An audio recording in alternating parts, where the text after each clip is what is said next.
There's been an absolute ton of cozy news coming out this week, and unfortunately, not all of it is good for Nintendo Switch players. So today we're going to be covering the recent news that Tales of the Shire is going to be delayed. We'll also be looking at some brand new cozy games just announced, alongside all of the upcoming cozy games for March, and why you might want to cancel your Fantasy Life pre-order if you have one. So as always, make sure you're subscribed to the channel to keep up with all things new and cozy on the Nintendo Switch, and let's get into this. First up, let's talk about Tales of the Shire. Now, as you probably already know, this is the Hobbit life sim that was meant to be hitting literally every single platform in late March. Well, we just got news that they're now delaying it until July. And 2025 truly feels like the year for cozy game delays. And their statement essentially just says that they're delaying it to make sure that the game is truly as good as they want it to be, with the game now releasing on July 29th, 2025, meaning that this game has now been delayed for an additional 4 months. This is on top of the previous delay, as originally this was going to be coming out in 2024. A part of me really hopes that a large part of this delay is the fact that there is so much hype around it that they want to make the game even bigger and better than they originally planned. As a life sim where you get to play as a hobbit is a game that so many of us have been looking for so long. And although I'd normally say that I'm glad they're taking their time to make it perfect, there is one thing that complicates this all just a little. And that is the fact that we have no idea when the Switch 2 is going to be releasing. Which does mean that there's a potential chance that this has gone from being a Switch game to a Switch 2 game. It's difficult to be able to tell anything from the eShop because as of right now in Europe it's not listed, and in America it is listed but stated that it's coming out in 2024, so it's definitely not up to date. So it looks like we'll probably have to wait to find out the release date of the Switch 2 from Nintendo themselves to figure out which console this is likely to be coming to. But I can't help but feel like this maybe won't run the best on the Nintendo Switch. Speaking of another game that has been delayed time and time again, let's talk about Fantasy Life, A Girl Who Steals Time. Now, just a few days ago, we got given a brand new trailer that not only showed us a ton of new features coming to the game that haven't been revealed before, but also finally giving us an exact release date to look forward to. And for some reason, they chose this game to come out 10 days before the brand new Rune Factory game. But despite all of the great things that we got to see on the trailer, there are also a few things that are a little bit concerning, so we're going to go through all of that right now. Now, if you don't already know, Fantasy Life is effectively a cozy RPG, and not only do you have all of your life sim things like fishing, farming, decorating, and even terraforming like an Animal Crossing, it also has an entire story that sees you travel 1,000 years into the past to try and help save a now desolate island and solve the mystery of the kingdom's destruction. Now, the brand new trailer, alongside showcasing all the things we knew before, like the 14 different skills or jobs that you get to play as, and the character creation, they also revealed some brand new information that we've never seen before. The first was the reveal of this open world area called the Ginormosia, which is not only described as being a great place to go to when you're low on resources, but also has shrines dotted around the area as well. This also showed us that you're going to be able to have different mounts that you can ride around each of the areas. And they even revealed that there's going to be dungeons, which can be grown from the seeds that you find along your journey. Now, after seeing all of this trailer footage, you might be thinking, wow,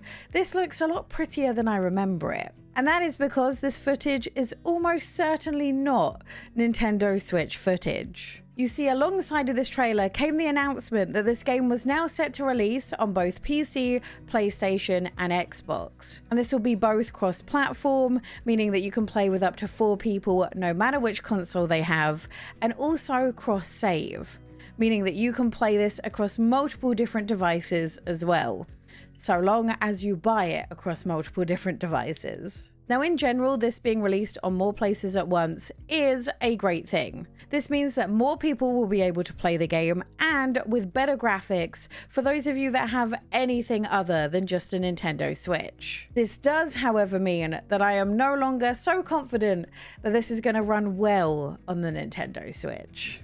And I think a good indication on how this is going to look on the Switch versus everything else is to look at this trailer and compare it to the last one we got to see. Now, one big thing to bear in mind, especially if you're considering buying this at launch, is that if there are any bugs or issues found with the game whatsoever, they will have to push the update out on every single platform. And historically, the Nintendo Switch is always the last one to get it. Sadly, this isn't the end of the bad news for Nintendo Switch players, as we also got the news that the game is now going to be more expensive than it was before, bringing it up to be $59.99 US. And they stated that this was to cover the costs of porting the game to other consoles, which kind of makes no sense in my opinion, because this decision is obviously going to be making them more money. They also gave us the news that a digital deluxe edition will also be releasing that will cost $10 US extra, and this will offer a dragon mount, more weapons, and outfits for you to use. And also the ability to download and play the game early for PlayStation, Xbox, and Steam players only, but not for Nintendo Switch players, despite the fact that the Digital Deluxe costs the exact same amount. I'm really not a fan of the deluxe editions of games coming with early access. I wish games would just release when they release. I don't know where this has come from, but I hate that it's seeping into cozy games. And sadly, this isn't the end of the bad news, as we also found out that the West will not be getting a physical release anymore of Fantasy Life. Now, they have said that there will be worldwide shipping for the Japanese version of the game, which will include the ability to change the language, so it will be possible to get a physical here, just an awful lot harder. I think my overall advice would be, if you're looking to buy this on the Switch, just don't pre-order it. There have been an awful lot of Nintendo Switch ports coming out recently, especially in cozy gaming, that are just either broken or playing dreadfully. And considering the amount Fantasy Life costs, I'm not sure the pre-order bonuses are worth the risk.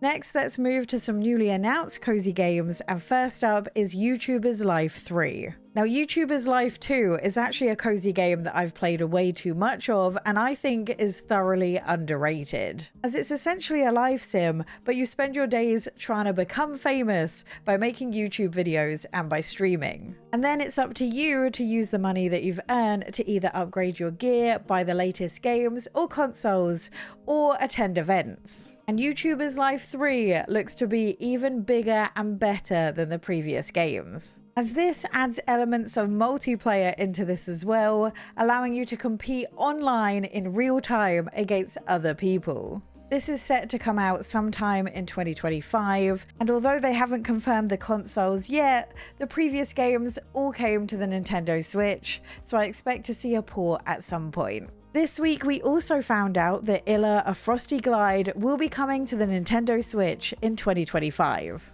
This is a newly announced cozy game that sees you play as Eeowna, who sets off on a mission to find her missing cat Coco, with only her skate broom and her love of her lost friend to guide her. This is a journey all about self-discovery, as you follow the witch in training across enchanted forests, icy peaks, and serene villages. I've played a little bit of this already at Gamescom and was so surprised by just how easy it was to fly and explore this stunning landscape.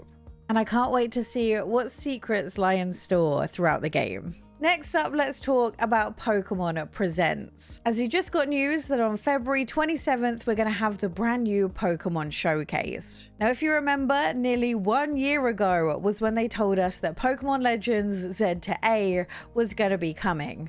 And since then, they have told us absolutely nothing. But not only are we well overdue news about the Legends game, we're also overdue some news about the next generation of Pokemon as well. One that a lot of us is hoping is going to be leaps and bounds better than the last game they gave us.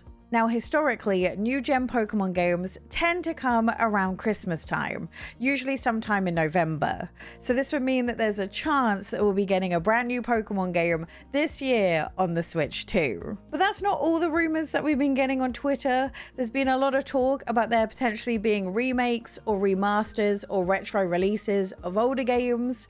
And considering Nintendo of America themselves have retweeted the news about the Pokemon Presents, which they don't always do, I'm hoping that we're going to be getting some big announcements. Our final bit of news before we get into all of the upcoming releases is actually about Nintendo Switch Gold points. Now, if you don't already know, these are the points that you could earn and redeem for any Nintendo Switch purchase, both digital and physical if you go and press plus on any game you've inserted and checked if you could claim the points. Unfortunately though, they've just announced that from March 25th, the points themselves will no longer be redeemable, but you can still use them for the next 1 year to get discounts on purchases. This to me is such a huge shame. I feel like this was the only redeeming feature of the Nintendo eShop. The positive person inside of me is saying that they're doing this to bring out a new feature for the Nintendo Switch 2, but also they could just be cancelling it entirely. So make sure you claim all of the points for all of your physical games, as you have to do those manually,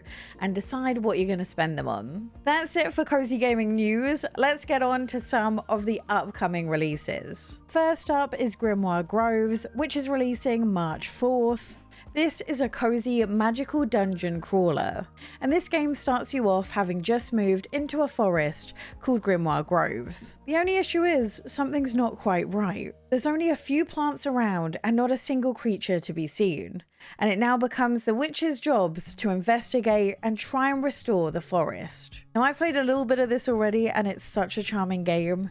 I love how you get to play around with different spirits to help you out when you venture into the forest to collect magical items. And they've even managed to integrate a little bit of farming sim mechanics in there as well to make sure this feels extra cozy. As always, I don't recommend pre-ordering Switch games right now, but fingers crossed this runs well, as it is a game I'm excited for. Then on March 7th, we have Sugar Dew Island. Now, this actually has a demo available on Steam if you're interested, but this caught my eye as it's part farming sim, part shop sim. Now, they have said that this is heavily inspired by DS Harvest Moon games, so expect the farming gameplay loop to feel pretty familiar, even with the addition of a shop.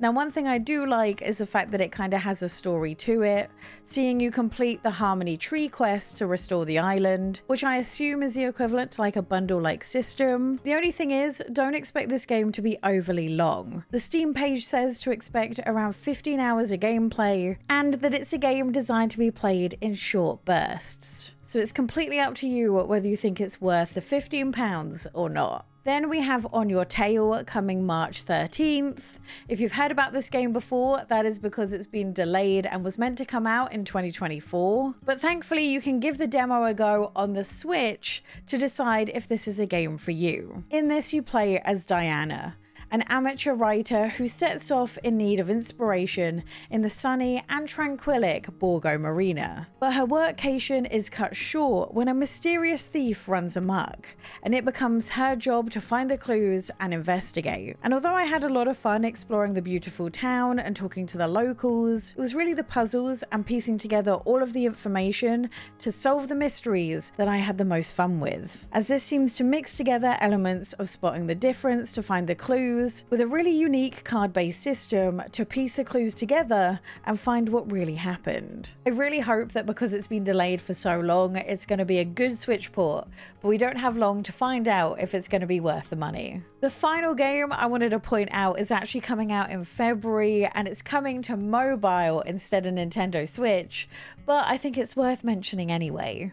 That is Good Coffee, Great Coffee, coming out Feb 27th. Which to me is still my favourite restaurant management game, as there's really not many of them out on the Switch. And seeing them switch out pizza for coffee makes me incredibly excited. And I love the fact that it seems to retain all of my favourite mechanics from Good Pizza, Great Pizza, and just switch them up a little bit to fit working in a coffee shop. Now, this month does have a couple of other fantastic cozy games releasing, but unfortunately they're not out on the Switch quite yet. A good example of this is Wonder Stop, which is releasing very soon, and the demo was fantastic for. So if you want to find out more about those games, click this video here.